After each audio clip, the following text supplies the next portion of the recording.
college by substituting Mishawaka schools. I graduated from my USB in 2006. After I got my law degree, I came back to Mishawaka to practice law, and as a lawyer, I have found myself gladly spending about 40 to 50% of my time helping out my neighborhood and my district with legal services. I'm more than happy to talk to my neighbors at any point about their legal concerns, and I want to bring that to the district in its entirety. If you would like me to be your councilman in the first district, I will not promise that I'm going to make sure we have lower taxes, because as one councilman, I could not do that. But I promise that I will be a voice of fiscal responsibility. I will be a voice of due diligence. And I will work hard in my district to make sure that homeowners know that their neighborhood matters not just to them, but to the state as a whole. And for those who rent homes in my district, I will make sure that they rent responsibly by talking to them about what they are required to do as landlords and what they ought to do to make sure that those they rent to are working with their neighborhood and not against them. I've seen too much, especially in my neighborhood and my district, of landlords who do not know what they are doing or who do not care what they are doing. And I want to work to change that. I feel that as a member of the council, I will be in an excellent position to do that. Beyond that, again, I can't promise that I will lower taxes. I can't promise that I will definitely be able to show what you want done on the council is done on the council. But I will certainly be your voice on the council. And I'm a very good speaker, so thank you very much.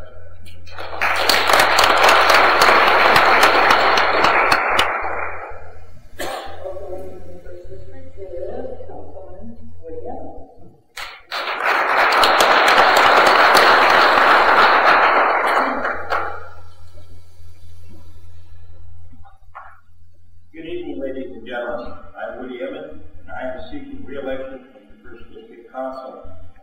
I am married, married to my wife Barb for 24 years, blessed with 2 children and 6 wonderful grandchildren. They range in age from 3 months all the way up to 17 years of age. I am a lifelong resident of Mishawaka. I went through grade school and junior high and high school in Mishawaka. I am a 1963 graduate of Mishawaka High School. 8 years ago, I pledged to work with you and for you for a better Mishawaka. We have accomplished the following: major improvements to our streets, curbs, alleys, sidewalk, and street lighting, the separation of the street and sanitary sewer system, increased amount of tax dollars invested in the neighborhood of the 1st District, established a first-time homebuyer program in our neighborhoods. Accessible local government has listened in response to your needs through my monthly meetings, which I have held for the last 8 years, and will continue to hold if I'm reelected. And redevelopment of Main Junior High School into senior citizen housing apartments. But we have more to do and also to accomplish.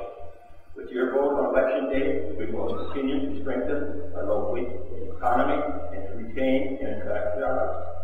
Upgrade Mary Gibbard Park and Rose Park. Continue to improve our neighborhood, attract new business and development to the downtown area, expand public service within our district, and continue to be a voice in local government and the community to ensure that Mishawaka is a city that we're all proud to call home. I have the experience and trust that you can count on. I am, as I said, the current councilman in the 1st District. I am past president of the Mishawaka County Council. I am a member of the Mishawaka Area Council of Government. I'm a past member of the Mishawaka Planning Commission, past member of Project Future. I'm a past member of the Mishawaka Park Board, past member and president of the School City of Mishawaka Board of Trustees, past member and past president of the Indiana State School Board Association, past council member and president of St. Phil Parish Council. I'm also a 1967 graduate of Indiana State University.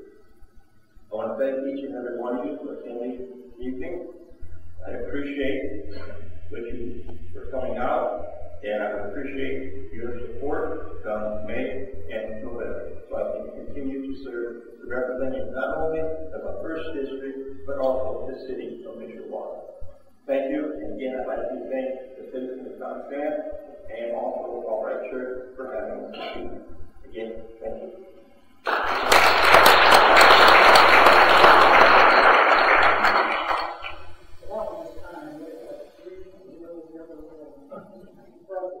Specifically, will you bring to the area?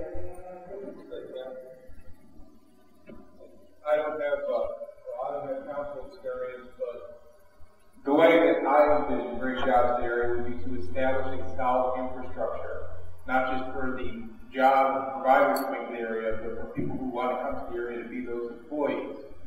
I think we need solid neighborhoods, we need revitalized neighborhoods.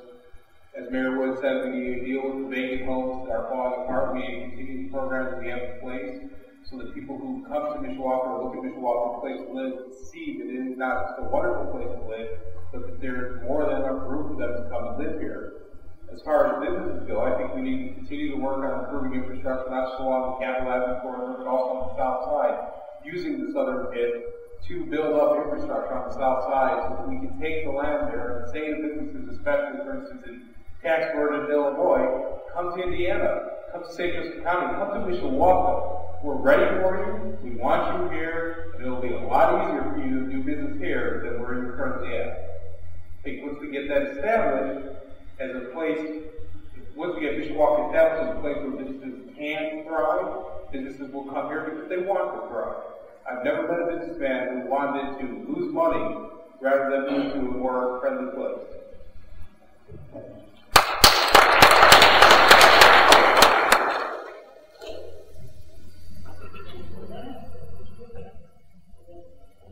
As I look out the audience, I see the attendance of people kind of like my age, or a little older. So you'll remember what Mishawaka used to be. Used to be a very manufacturing community. We had Mineral Oil, we had Dodge, we had Wheelabrator, we had Bendy. You look around, the buildings are either gone or they're empty. What Mishawaka needs is you need to look kind of at the future. The future is in the medical field, bringing in medical personnel, upgrading Blatt, and also look at high tech. The NATO Institute that's out at Notre Dame. To bring that in, talk about that type of job, the high tech jobs. We're not going to have the manufacturing jobs that we used to have. That's gone. I don't think that's progress. But we have to take a different avenue. We have to go out and we have to search and we have to bring in businesses and look at the type of jobs that they're offering so that they can support families. We cannot live, and this community cannot support our educational facilities, our safety facilities, and that on low-paying, non-benefit jobs. We cannot survive on restaurants. We need restaurants, but we can't maintain a high standard of living by people working at fast food restaurants. We have to be innovative. We have to look outside of the box. And if we have to go to other communities, or whether we have to look at hiring somebody that has a background of knowing how to go out and search for these businesses, bring them into Mishawaka, so that we can upgrade our lifestyle and provide not only good education, but also a good living that they can support their family.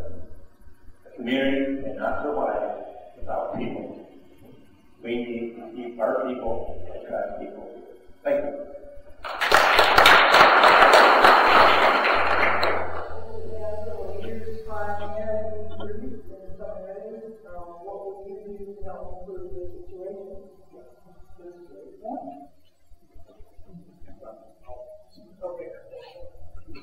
I'm fortunately well aware that the crime rate and the incidents of crime and the types of crime have increased in District 1. When I first moved to Mishawaka to District 1 about 12 years ago, 11 and a half years ago, my neighborhood was a fantastically wonderful neighborhood to live in and very quiet. Since then, a good portion of my neighborhood has transitioned to short-term rentals.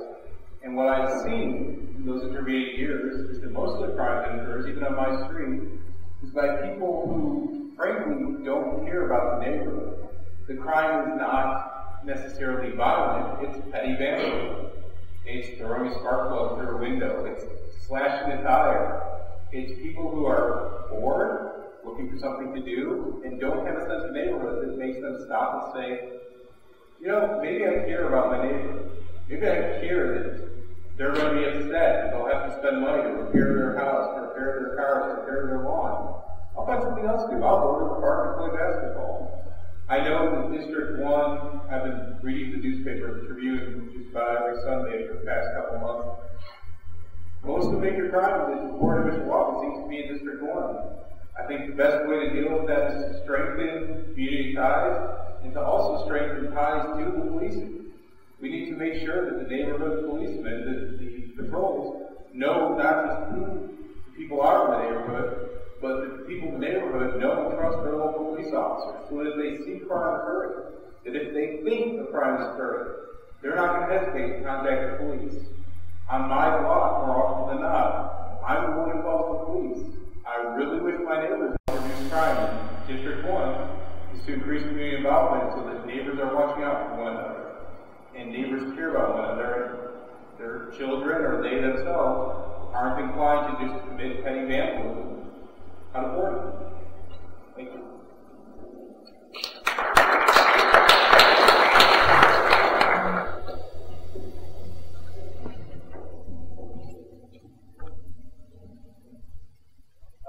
He kind of picked in on District 1, even though he's running in District 1. But if he'd have attended, if he did, State of the City address, Mayor Wood addressed the crime rate in the city that's gone down. Now, you're never going to have no crime in the city. But if you look at the city on the whole, and even in the first district, which I represent, which I was born in, raised in, and lived in all my life, we're right on the border of South Bend. A lot of that crime and mischief is people that come from South Bend. They're coming into our neighborhood. It's not bred in our neighborhood. It's people coming in that are undesirable. The police have their hands full. We've done a lot to increase protection of our citizens. But as Mr. Blatt said, the only way that we can continue to protect our citizens if the citizens get involved. I stress at my meeting that I only have so many eyes, 2 eyes, I only have 2 ears. I can't be every place, every time, and all the time. I need their help. I need them to either call the police or call me when an incident happens. And I think that we have a good rapport in the first district. People are taking charge. They're taking charge of their neighbors, their neighborhood, and not only that, but they're getting involved. For instance, over in Monmore, we had an incident over there that the people got involved and the police got involved and the situation has been taken care of. The police can't do it alone. It takes everybody to get involved. And I'm very pleased to be the councilman in the first district, working with those people and working with the residents of my district so that they can have a safe neighborhood, a safe street,